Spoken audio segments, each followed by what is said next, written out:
Business Analytics, and today we're going to discuss a very common question that we get from our clients quite often, and that is, what is the difference between NetSuite Planning and Budgeting and NetSuite Core?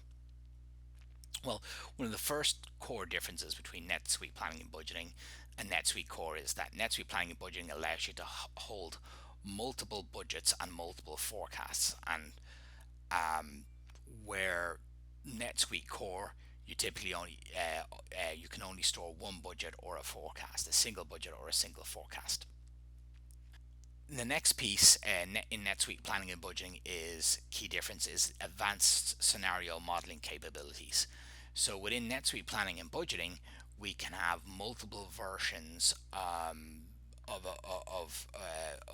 a single scenario. So, for example, we can have a forecast that is a what if one, what if two, what if three, and these are basically unlimited. We can set up as many different versions as we want, and and and we could also, another example of the different versions would be a looking at a income statement, for example, by whether the economy is a strong economy, a medium economy, or a weak economy. There is no type of scenario modeling capabilities like this in the NetSuite core. NetSuite Planning and Budgeting allows alternate hierarchies slash roll-ups across all dimensions slash segments. And what exactly are alternate hierarchies? Well, alternate hierarchies are really a different way to view this to view the data.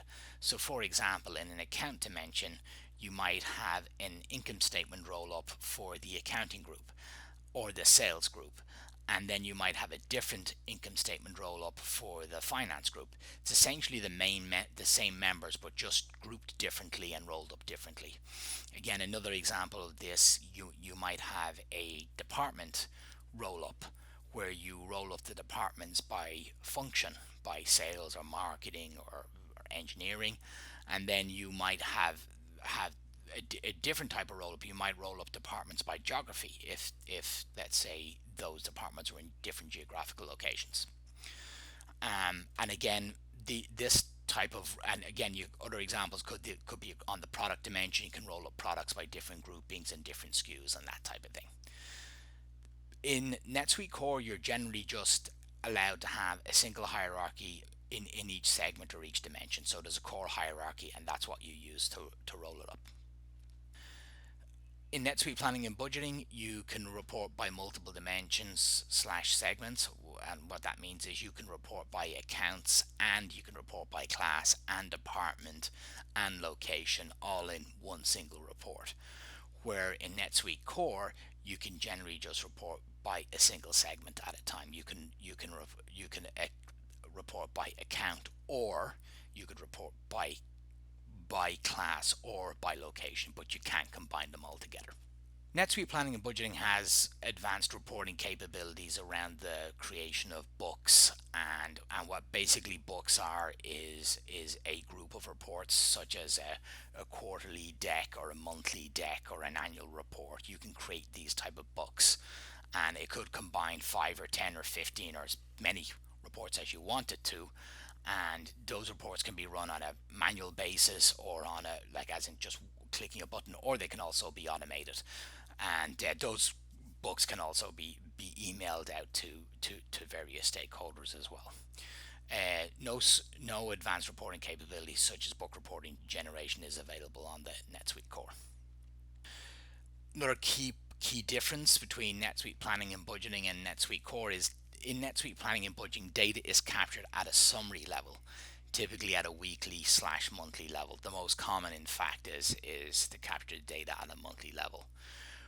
NetSuite Core, the data is captured at a transactional level per transaction.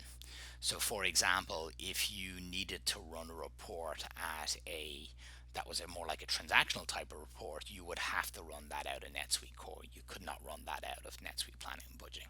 However, NetSuite Planning and Budgeting does have drill through capabilities, which would allow you can drill into a number within NetSuite Planning and Budgeting, and then you can drill back into NetSuite Core, and then that would actually bring up the transactions that made up that summarized number. And that is basically the end of our video for today, outlining what are the main differences between NetSuite Planning and Budgeting and NetSuite Core. If anyone has any further questions, please feel free to reach out to me. I'll leave my email address at the end of this video. Thank you.